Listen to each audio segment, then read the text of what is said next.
नमस्कार. शिवपुराणामध्ये आपण नंदीश्वरांच्या अवताराची कथा बघतो आहोत. नंदीश्वरांना शिवाने गणाध्यक्ष केलं आणि गणाध्यक्ष केल्यानंतर अनेक आशीर्वाद दिले.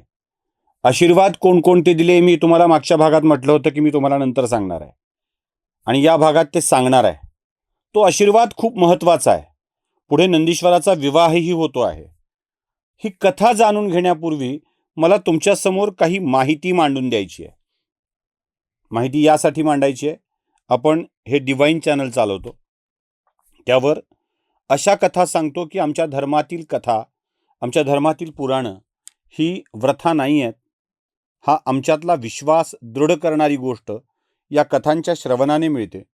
ईश्वरावरची भक्ती वाढते, धर्मावरचा विश्वास वाढतो आणि जेव्हा कोणी कोणी या धर्मावर आक्रमण करण्यासाठी येईल तेव्हा तेव्हा त्याला उत्तर देण्यासाठी आमच्याकडे काही संदर्भ असावे लागतात. त्यामुळे अशा संदर्भ देऊन बोलणाऱ्या लोकांसाठी आहे. आता अशीच शंका आमच्या धर्मावर, आमच्या आराध्यावर येऊ लागली आहे, ती राम मंदिराच्या निमित्ताने. राम मंदिरामध्ये हजारो कोटींचा अपहार झाला अशी चर्चा रंगू लागली आहे. मोठी चर्चा रंगते आहे. पण काही लोकांनी तर 20,000 कोटी रुपयांचा अपहार सांगितला. त्यामुळं उगाचच शंकासुरांच्या मनामध्ये शंका निर्माण व्हायला नको यासाठी ही आकडे सांगून मी शिवकथेला प्रारंभ करणार आहे. त्याचं कारण असं आहे, यात मी का सांगतो हे सांगतो. लंकेवर आक्रमण करायला जाताना समुद्रातून जाण्यासाठी मार्ग मिळावा म्हणून भगवान रामचंद्रांनी शिवाची स्थापना केली आणि ते शिवलिंग पुढे रामेश्वर नावाने ओळखलं जाईल असं शिवाने आशीर्वाद देऊन सांगितलं. आता गंमत अशी आहे की या रामेश्वराचा विग्रह कसा करायचा हा प्रत्येकाचा प्रश्न आहे. राम ज्याचा ईश्वर तो रामेश्वर, की जो रामाचा ईश्वर तो रामेश्वर. रामभक्त म्हणतात राम ज्याचा ईश्वर तो रामेश्वर. आणि रामभक्त म्हणजे कोण? तर प्रत्यक्ष शिव. शिव म्हणतात की हे रामेश्वर अशा नावाने ओळखलं जाईल कारण माझा ईश्वर राम आहे तो रामेश्वर. पण शिवभक्त म्हणतात नव्हे तसं नव्हे.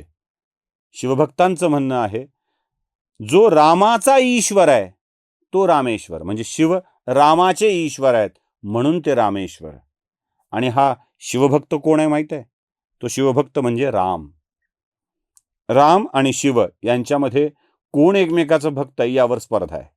म्हणून शिवकथेत रामाच्या मंदिरावर होत असलेल्या या गोष्टीचा खुलासा करणं मला आवश्यक वाटतं.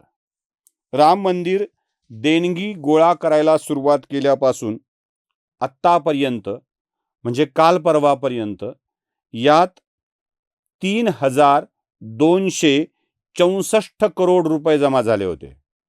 किती? 3,264 करोड रुपये जमा झाले होते.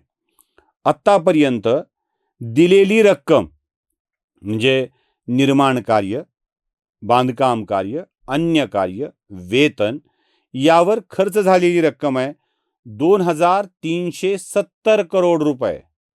किती? 2,370 करोड रुपये खर्च झालेत. आणि त्यातून ती भव्य अतिभव्य वास्तू उभी राहिली आहे बरं का. आणि आत्ता बँक खात्यामध्ये 1,800 कोटी रुपये शिल्लक आहेत. या चालू वर्षात राम मंदिर ट्रस्टने, न्यासाने जवळपास 20,16,07,650 इतक्या रुपयांची जमीन खरेदी केलेली आहे चालू वर्षामध्ये. आणि 1,800 करोड रुपये आज खात्यावर शिल्लक आहेत. 20,000 कोटीचा अपहार झाला म्हणणाऱ्यांना एवढे आकडे सांगितले तरी पुरेसे आहेत.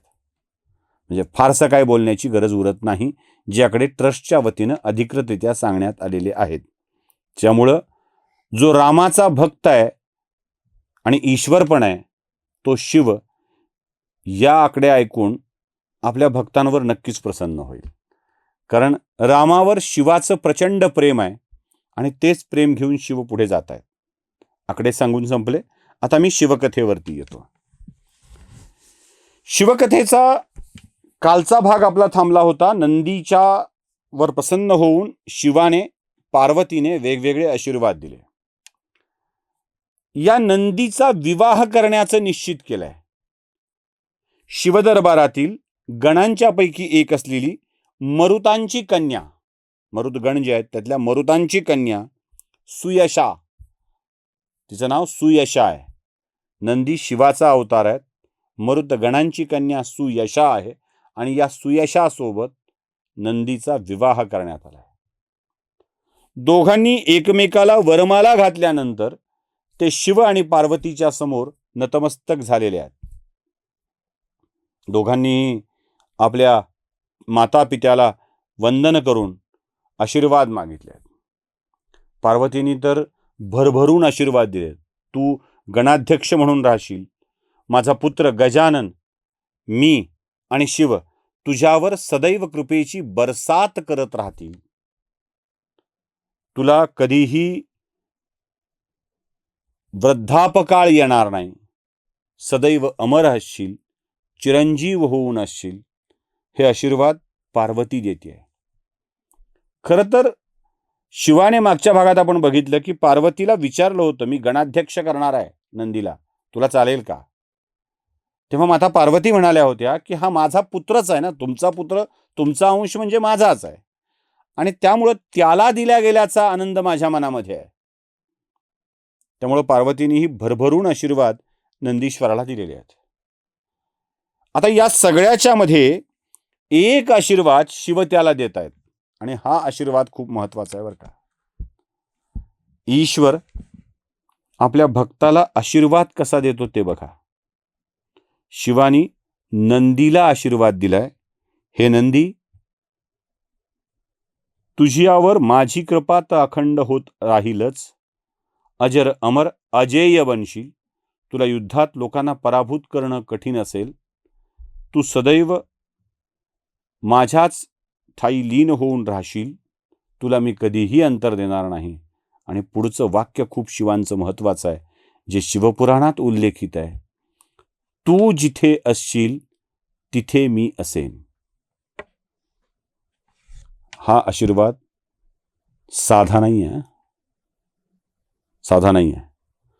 तू जिथे असशील तिथे मी असेन.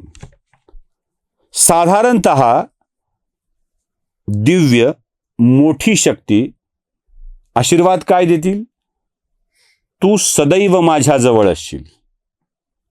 जिथे मी असेल तिथे तू असशीलच, असा आशीर्वाद साधारणतः अपेक्षित असतो. संतांनी तर हेच मागितलंय ना. संतांनी तर देवाच्या चरणाजवळच जागा मागितली आहे. संतांनी काय काय सांगितलं? नको हे सगळं, न लगे मुक्ती धनसंपदा. मला धन नको, संपदा नको, मुक्ती नको, काही नको. तुझ्या चरणाजवळ जागा दे. लाचावले मन लागिलेसी गोडी, ते जीवेन सोडी ऐसे झाले. ही मागणी आहे. देवा तुझ्या चरणांच्या जवळ कायम राहू दे.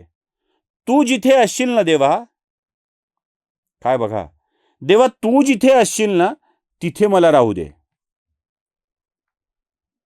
कुठलाही भक्त तू जिथे असशील तिथे राहू दे ही मागणी करतो.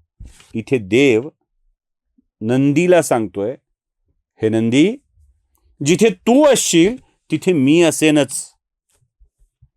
आणि एखाद्याच्या भक्तीची ही परमोच्च अवस्था आहे. परमोच्च अवस्था आहे. भक्तासाठी वाटेल ते. भगवद्गीतेमध्ये कृष्णाने जे सांगितलं ते माऊलीनी ज्ञानेश्वरीत फार छान सांगितलंय. तो वल्लभा मी कांतो.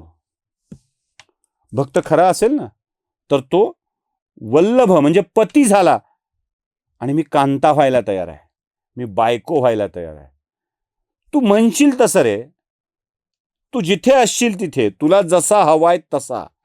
तुला मी आईच्या रूपात हवाय, आईच्या रूपात येईल. तुला मी वडिलांच्या रूपात हवाय तसा येईल. तुला मी खांबातून हवाय तसा येईल. तुला मी दगडात हवाय तसा दिसेल. तुला चतुर्भुज हवाय तसा दिसेल. तुला मी काशाय वस्त्रांमध्ये हवाय तसा दिसेल.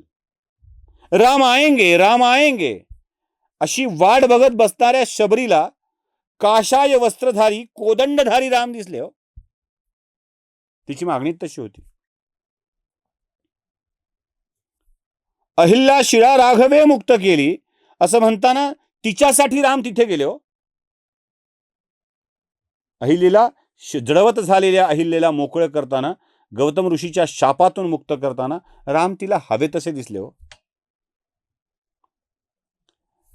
अर्जुनाचा अहंकार गाळून टाकण्यासाठी भिल्लाच्या रूपात शिव आले हो. आमच्या विठ्ठलानं तर काय काय नाही केलं. झाला महार पंढरीनाथ. तुम्हाला हवा त्या रूपात तो दिसलाय. भामगिरीच्या डोंगरावर तुकारामांची तपश्चर्या करत बसलेल्या, विठ्ठलाची तपश्चर्या करत बसलेल्या तुकारामाच्या आवडाईला विठ्ठलाचा राग होता, पण तुकारामांवर प्रेम होतं. भाकरी घेऊन भामगिरीच्या डोंगरावर जायची आणि जाताना या विठ्याचं, या काळ्याचं, अरे विठ्या मूळ मायेच्या कारट्या तुझी होईल रांड रंडकी, अशा शिव्या देत ती जायची. तिच्या पायात काटा रुतला. तुकाराम म्हणाला, बघ तुझाच प्रश्न आहे. माझ्या तुकाची बायको काटा रुतल्याने विवळतीये म्हणून जगन्नियंत्या पांडुरंगाने तिचे हात हातात घेतले हो, पाय हातात घेतले हो. ज्याचे पाय धरायला, ज्याच्या मूर्तीचे पाय धरायला आम्ही व्याकुळ होतो ना, तो जगन्नियंता पांडुरंग आवडाईचे पाय हातात धरून तिच्या पायातला काटा काढत होता हो. भक्ताच्या साठी वाटेल ते. तुमच्या भाषेत सांगू, आता कसं भक्त म्हणेल तसं. आता कसं भक्त म्हणेल तसं. शिवाने हेच सांगितलंय, हे नंदीश्वरा, तू जिथे असशील तिथे मी असेल. म्हणून नंदीला शिवाचं वाहन म्हणतात. जिथे नंदी आहे तिथे शिव आहेच. ती दत्तक विधानावरची एक कथा आहे बघा. मला वाटतं शंकर पाटलांची असावी, मला नक्की आठवत नाही आत्ता. त्यात ती साक्ष कथा आहे. कोर्टात साक्ष द्यायला गेलेला तो नाम्या, जज विचारतात, अरे आतलं मंदिर ते महादेवाचं मंदिर होतं, तू कधी आत जाऊन दर्शन केले का? छे, मग तुला कसं माहित ते महादेवाचं मंदिर होतं म्हणून? तो म्हणतो, अहो सोप्पा आहे, मी ज्याला टेकून बसलो होतो तो नंदी होता, आणि जिथे नंदी तिथे महादेव असणारच. आमच्या लोककथांच्या मध्ये कसं येतं बघाय. जिथे भक्त आहे तिथे परमेश्वर आहे, जिथे परमेश्वर आहे तिथे भक्त नाही. ही भक्तीची पराकोटीची अवस्था आहे बरं का. देवाला यावं लागतं, देवाला म्हणावं लागतं की तू जिथे आहेस तिथे मी आहे. म्हणून शिव नंदीला आशीर्वाद देतात, तू जिथे असशील तिथे मी आहे. म्हणूनच कदाचित आज आपण नंदीला शिवाचं वाहन म्हणत असू. आणि जिथे नंदीश्वर विराजमान आहेत तिथे शिव असणारच आहे. म्हणून गोपालक बैल नाहीत म्हणत सुटका करताना. ते जे पकडतात ना, गोवंश हत्या रोखायची, सुटका नाहीत करत. सुटका करताना बैलाला पकडलं असं म्हणत नाहीत, नंदीला पकडलं म्हणतात. कारण त्यांच्या मनामध्ये विश्वास आहे. जिथे नंदी आहेत तिथे शिव आहे. आता कसं आहे बघा, हे गणितच नीट समजून घेतलं पाहिजे. म्हणजे उगी शिवपुराणातली कथा आहे. भगवंतानी शिवाने नंदीला सांगितलं, नंदी तू जिथे असशील तिथे मी आहे, म्हणून नंदी असेल तिथे शिव आहे. म्हणून तो देवाचा अवतार आहे, देवाचा अंश आहे. असल्या कथा का सांगायच्या असतात? तो विश्वास वाटावा म्हणून. पण गंमत काय आहे यातली? शिव म्हणजे काय? सत्य, शिव सुंदर, शिव ईश्वर आहे. जिथे नंदी आहे तिथे मांगल्य आहे, दिव्यता आहे, तेज आहे. मांगल्य कुठून येतं? नंदीच्या मेहनतीतून. हा भूगर्भातला शिव भूगर्भातलं मांगल्य, निसर्गातलं तेज, निसर्गातलं दिव्यत्व धनराशीच्या रूपाने तुमच्या घरी वाहून आणण्यासाठी नंदीची आवश्यकता असते, कारण नंदी शिवाचं वाहन आहे. मेहनत तो करतो आणि तुमच्याकडं त्या शिवाला घेऊन येतो. म्हणून नंदीला शिवाचं वाहन असं म्हणतात. आता या कल्पनांना मान्य करणं म्हणजे खुळचटपणा, बुरसटलेली विचारसरणी असं तुम्हाला म्हणायचं असेल ना, तर म्हणा खुशाल. ते म्हणणारे लिब्रांडो वगैरे या वर्गवारीत जातील. पण शिवाने नंदीला आशीर्वाद दिलाय, जिथे तू असशील तिथे मी असेल, आणि मी असेल असं शिवानं म्हणणं म्हणजे दिव्यत्व असेल, समृद्धी असेल, संपन्नता असेल, तेज असेल, सगळंच भरभरून असेल. कारण देव दिसला, देव असला की मागण्यासारखं काहीच उरत नाही, इतकं देव देतो. म्हणून नंदीश्वरालाही त्याच्या अस्तित्वासोबत शिवाच्या अस्तित्वाचं वरदान मिळालेलं आहे. अशी आहे नंदीश्वराच्या जन्माची कथा. आणखी काही कथा ऐकून आपल्याला पुढे वळायचं आहे, ते 12 ज्योतिर्लिंगांच्या निर्मितीच्या कथेकडे. नमस्कार.